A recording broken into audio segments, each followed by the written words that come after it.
As a child, I loved to take shelter under the card table that functioned as my mother's sewing nook. While she bent over the machine with her foot on the pedal, driving rhythmic stitches above my head, I wrapped my dolls in scraps of calico, corduroy, and velvet. I was particularly enamored of a 1950s ivory silk with emerald green roses, a remnant of a dress my mother had worn when she dated my father. That fabric captured her elegance, like a flowing chiffon skirt cut on the bias. My mom and I walked uptown to the fabric store countless times while my older brothers and sister were at school. The shop owner was known to roam the aisles, doling out sugar cubes to children as a reward for their patience. But those outings with my mother contained all the sweetness I desired. That fabric store was a land of wonder, and those simplicity and butterick pattern books were my fairy tales, brought to life in the textures and rich hues of the special occasion dresses, bohemian butterfly sleeve tops, and entrancing wedding gowns. In the first grade, I scored the coveted narrator role in the class production of Alice in Wonderland. Straight away, my mother trekked with me to the fabric shop, where I selected a full-throttle 1970s flower power print in a mid-weight cotton. My mother cut, pinned, and stitched through the night, creating a fetching floor-length frock, belted with a wide green grosgrain ribbon. On the day of the production, the cardboard mushroom props toppled one by one off the stage. Alice missed a crucial entrance, and the Cheshire Cat suffered a wardrobe malfunction. But what I remember most about that day is the vivid colors in that dress, the ruffled hem swaying over my patent leather shoes as I took my spot on stage, and my mother's tenderness sewn into the seams.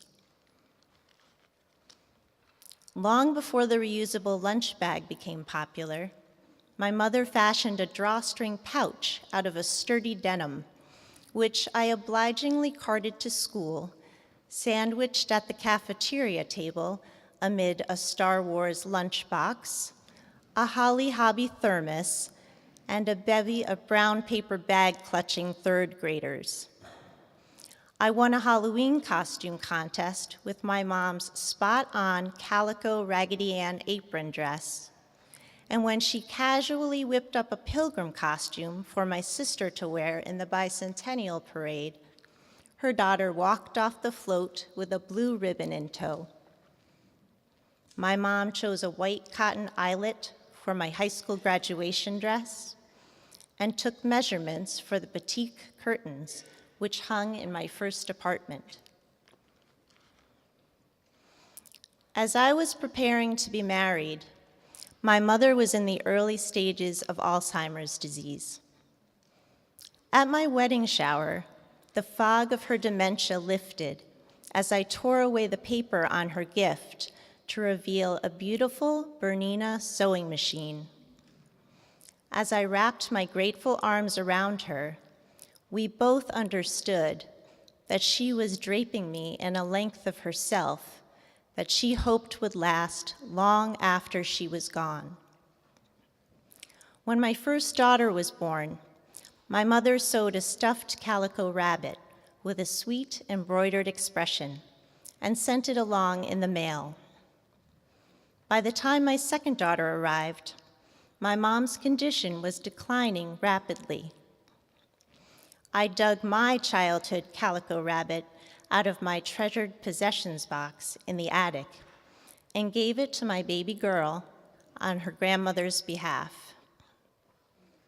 Shortly after that, my mother's doctor asked my mom to tell him how many children she had.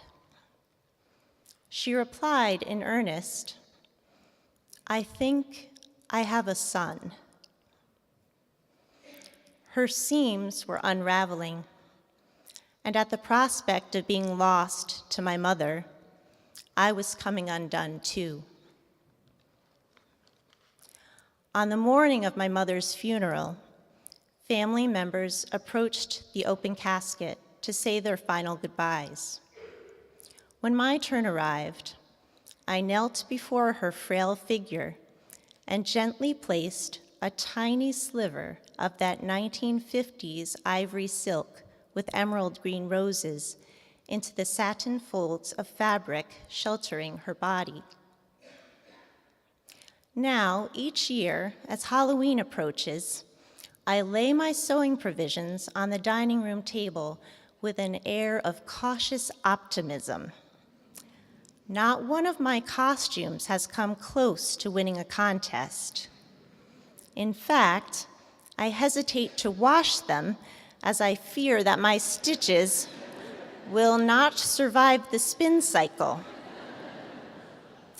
But as my fingers toil under the warm glow cast by the little bulb on the sewing machine, I can feel my mother's love powering through me as the motor thrums on. When I become frustrated with a stitch that doesn't go quite right, I imagine her pushing my hair behind my ear, encouraging me to keep calm and grab the seam ripper. This past Christmas morning, my 12-year-old daughter handed me a delicate package tied with raffia ribbon. I pulled back the wrapping, and my eyes filled with tears. Nestled under layers of red tissue that rustled like the paper-thin sheets of a sewing pattern, I discovered that favorite 1950s ivory silk with emerald green roses, pieced together with whip-stitch seams and finished with a raw hem into a clutch-style bag. "You told me once that fabric reminded you of your mom," my sweet girl whispered. And as I looked at my daughter, I saw tears forming in her eyes too.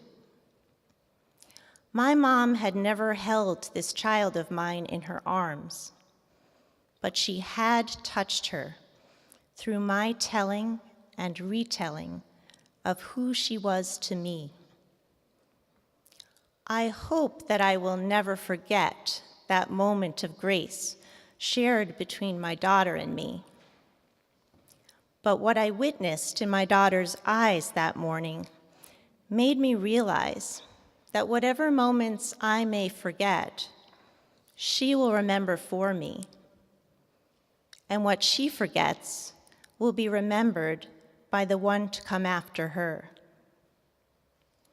My mother is sewn into my heart. My daughter is too. And there they will remain, their anchor stitches locked in place, long after the details fade from the fabric.